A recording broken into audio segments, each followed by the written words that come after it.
अस्सलाम वालेकुम व्यूअर्स, मैं आपका दोस्त आपका होस्ट, मुझे कहते हैं हुरैरा। आपको क्या कहते हैं आप कमेंट में ज़रूर बताइएगा। चैनल को लाइक सब्सक्राइब कमेंट ज़रूर कीजिएगा, हमें आपकी बहुत बहुत बहुत ज़रूरत है।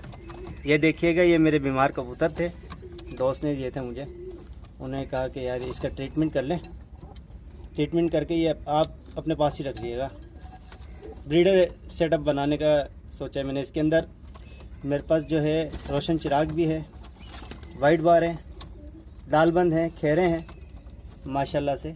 ये जो है ना, इनका ट्रीटमेंट अभी चल रहा है माशाल्लाह से, काफ़ी बेहतर हो चुके हैं। ये देखिए, कुछ की आंखें ख़राब थी, आंखें ठीक की हैं मैंने।